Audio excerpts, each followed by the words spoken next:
Okay, so this is my review of Season 2, Episode 6 of Doom Patrol, Space Patrol. This is directed by Kristen Weldon and written by Neil Reynolds. So this episode is really strong thematically. It deals with letting go of your past, and every character here is addressing feeling like a bad person in their past, and letting go of that is part of growing into a better person and character growth for all of these misfit characters we've been along this ride for 2 seasons now. What works really well in the episode is having this character, the astronaut Moscow, be the one who's kind of drizzling in the theme to Larry so it's more clear to the audience, but that lesson she's giving to Larry about letting go, and that's the key to moving on with life and growing as a person, is actually applying to other character stories in this episode. That is with Jane going to visit her true child self in Kay.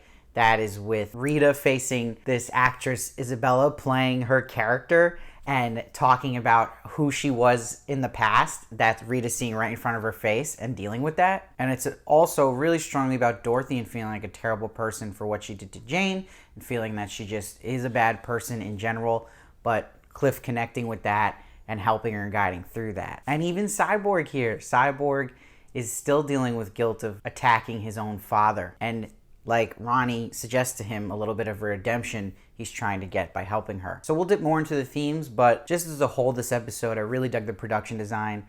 That just comes from when they're showing Jane's underground area and they have nice little touch where they have the candle wax spots everywhere. And that also shows really good production design and CGI when they're in space. I was really impressed by this, and it's showing you how much more money is being put in the budget of the show, which is exciting, especially because it's on HBO Max now, so it'll have a bigger audience, and you can see there's more money invested into this. You see that with the spaceships going up, and you see that just the whole set here of the moon looked really good. This episode also did a really good job with sound design, having the effect of when Larry's walking home, hearing the spaceship but not seeing it yet, and having the element of surprise happen where this spaceship arrives and you get the space patrol, but also the element of surprise when the spaceship goes up and Dorothy steals it to go to the moon. So there's a lot of meticulous decisions made in this episode that work really well, and the directing all around is spot on. It keeps you on your toes. And they spaced out, like they did really well in season 1, everyone's screen time. Like, I feel like you couldn't have done it better where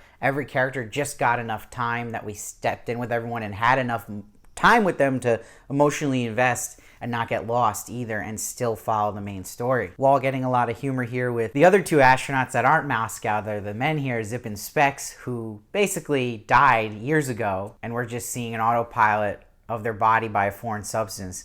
But they're playing grab ass with each other. There's a little humor here, great, that Zip just is afraid of marriage, and they keep bringing that up, which I thought was funny. And I love Doom Patrol always sticks to its guns, and that's making sure it's as weird as possible when it can be. And I think that moment happens here when we see Niles and Cliff go in his ship and he uses some kind of witchcraft to get the ship going with a goat and then having an apple that he has to put in there. I thought that was just great, and what makes Doom Patrol its own voice and so special. And really the funniest storyline in this episode has to go to Rita's story here with the play and her having to watch this Isabella really milk Rita Farr as a character, even when she just says to her, "Oh, I'm playing the blob lady." But it works so thematically too, just how important that scene was with Isabella telling her character bio of the character of Rita Farr and just destroying her as a person. But interesting to hear Rita say back how it's not a human take, and that even villains think they're humans in the story. I thought that was really awesome writing. And it shows you how much Rita has grown as a character and be able to see what she used to be and where she's going now. It's like she's facing a mirror. Side note, if you really want to get into this episode and Rita's character, I just interviewed Rita Farr herself, April Bowlby. That interview is linked down below in the comments. It's in the bio, and I'll have it linked at the end of the video as well. Please check it out. We talk all about this episode and much more. It's a really fun time. And there's a lot of just smart decisions here and how they would introduce the Space Patrol and connect it to the overall storyline, and that worked really well, that they explained that the Space Patrol was sent up by Niles to research, and that research resulted in what happened to Larry. So it's all connected. And as you go longer in this show, you start to hate Niles more and more. You see how much he just caused everything, this whole wheel to spin. And even in his character, he's one that always takes a step forward and then goes 2 steps back. And you see this in this episode where you think he's being genuine about wanting Cliff to watch out for Dorothy and that he might do the right thing finally.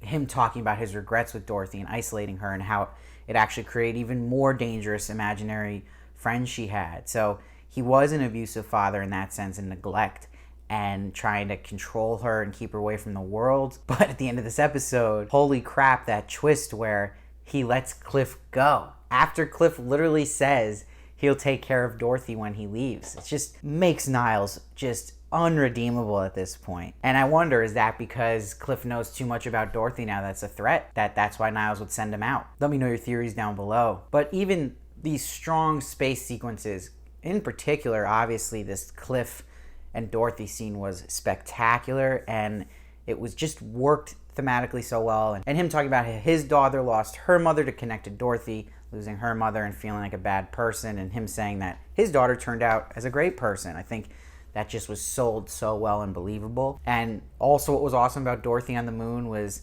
having the candlemaker's footsteps next to her. I thought that was a really, really good touch. And having little lines are so important, like Cliff saying to Dorothy that Jane will understand in the end and this will pass. And again, being kind of her guide to letting go. And a really important line here was Moscow before she left to Larry saying, if you want a new perspective on Earth, I highly recommend space.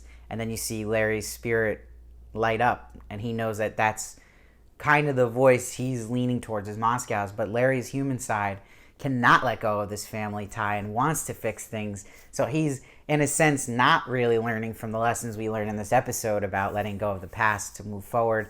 And he's trying so hard to keep his family together. But Larry is a stubborn cookie with that stuff, and it's going to be interesting to see how his character goes, and that maybe the key to him and his spirit fully being in sync is trusting his spirit in these kind of moments.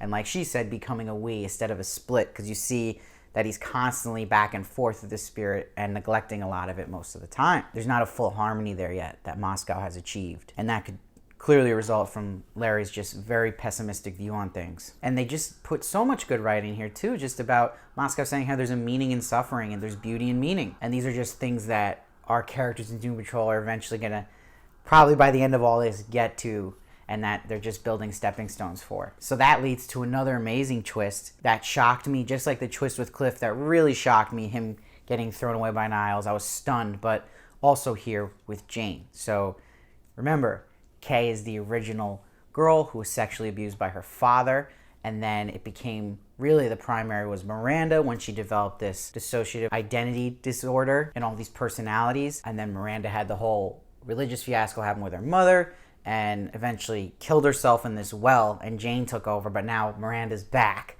And what makes this exciting is to see Diane Guerrero now play Miranda. I'm really excited to see Diane Guerrero play another character here. She's so awesome to watch as a whole, and it's going to be cool now to see how this character of Miranda interacts with the Doom Patrol. And it's really making Jane's storyline interesting, having this focus on going back to her past with Kay as a child, with her traumas, and then how it went to Miranda, and then we're really used to Jane, but going back now a step to Miranda, and then hopefully reverting back to Kay. So it's going to be interesting to see, and kind of cool psychology, getting to the root to your inner child and getting through all these personalities you maybe created to protect yourself. So this was by far my favorite episode of season 2.